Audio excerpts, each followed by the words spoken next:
Kita mendengar Baik, kabar mundurnya pucuk pimpinan Badan Otorita IKN ini cukup mengejutkan karena tahun ini kita tahu adalah tahun yang cukup krusial untuk IKN. Lalu langkah konkret apa yang akan langsung diambil oleh KSP atau pemerintah untuk memastikan kelanjutan proyek IKN ini? ya. Terima kasih. Selamat pagi. Assalamualaikum warahmatullahi wabarakatuh. Juga untuk Akhina Suryadi, terima kasih bisa jumpa di sini. Jadi begini, salah satu yang langkah tepat yang dilakukan oleh Bapak Presiden Joko Widodo adalah memastikan bahwa proyek pembangunan IKN itu tetap berjalan dan kehadiran atau pengangkatan Bapak Basuki dan Bapak Raja Juli itu adalah bukti bahwa pembangunan ini akan terus berjalan dan jangan lupa kepercepat penyelesaian sekitar 20% yang sudah dilaksanakan oleh Pak Bambang dan Pak Doni. Artinya apa? Artinya bahwa tanggal 17 Agustus 2024 akan datang itu tetap kita akan menyelenggarakan perayaan peringatan 17 Agustus dan yang kedua di akhir bulan Juli ini kami yang berkantor di Istana Negara satu-satu akan segera bergeser dan untuk KSP juga dalam waktu yang tidak terlalu lama di pekan depan juga kami akan kembali lagi ke IKN. Dengan begitu maka kegiatan ini akan terus berjalan dan insya Allah tidak ada hal yang diragukan dari proses-proses ini. Yang kedua, pagi ini juga ya Bapak Presiden akan ada di IKN untuk melakukan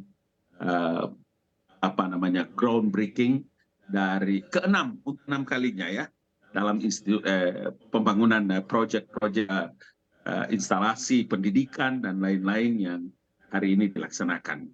Itu sebabnya di semua media saya telah memberikan keterangan untuk dan atas nama pemerintah, atas nama istana dan petunjuk Bapak Kepala Staf Kepresidenan Jenderal Muldoko, tahapan-tahapan ini yang harus kami sampaikan ke ruang publik sebagai diseminasi informasi di tengah-tengah berbagai opini yang berkembang yang seakan-akan mau kiamat dengan mundurnya Ala dan Wakil Kepala IKN Mas Bambang dan Pak Doni. Baik, artinya ini bukan kiamat begitu ya Pak Ali? Bukan kiamat, bukan kiamat. Baik, Benar, baik. Saya benar. akan Terima kasih. lanjut ke Pak Suryadi terlebih dahulu. Pak Suryadi, kalau tadi Pak Ali sampaikan ini bukan kiamat, penilaian dari DPR seperti apa? Ya, saya kira kalau istilahnya bukan kiamat, memang tidak juga seperti itu ya. Tapi mundurnya kepala otorita dan juga wakil kepala otorita IKN secara bersamaan ini akan menambah ya ketidakpercayaan publik terutama para investor untuk berinvestasi di IKN.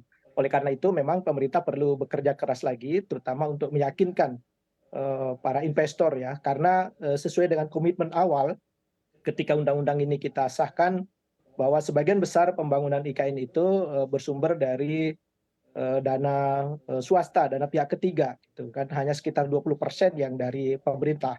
Namun kalau kita lihat data-data terakhir, misalnya per hari ini ya, sesuai dengan laporan di dalam dokumen ya kerangka makro pembangunan kita di pokok-pokok kebijakan fiskal itu baru 39 investor yang sudah menandatangani letter of intent. Gitu. Artinya ini sebetulnya masih sangat jauh dari target kita, gitu ya. Dengan realisasi sekitar 36 triliun yang seharusnya pada tahun 2024 ini berdasarkan perencanaan harusnya sudah tercapai 100 triliun, gitu ya.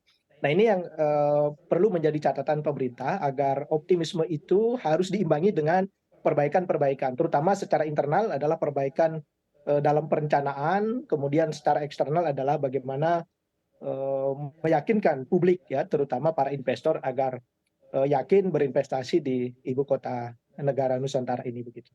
Baik, evaluasi dari DPR, strategi apa yang harus dilakukan pemerintah untuk bisa meyakinkan investor untuk menaruh dananya di IKN?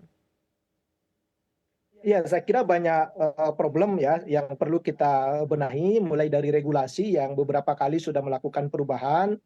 Tapi yang utama adalah kalau kita bicara tentang investasi, investasi yang kita butuhkan adalah investasi dalam konteks eh, infrastruktur publik gitu ya.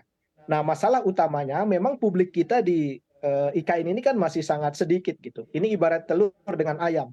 Apakah kita bangun dulu investasinya supaya publiknya ada, atau publiknya ada baru kita membutuhkan infrastruktur gitu. Nah, ini yang perlu dicarikan solusinya.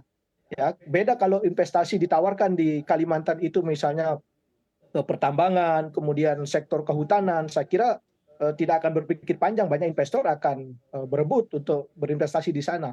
Tapi ketika investasinya adalah infrastruktur publik, maka ini publiknya siapa begitu. Nah, ini hal-hal yang memang perlu diantisipasi oleh pemerintah gitu ya. Jangan hanya fokus pada jangka pendek, misalnya bagaimana mengejar seremonial di 17 Agustus tahun ini gitu. Tapi kita membangun ibu kota ini adalah bukan membangun tempat di mana kita melaksanakan event upacara 17-an itu saja gitu. Saya kira ini harus berpikir lebih jauh dari itu. Baik, langsung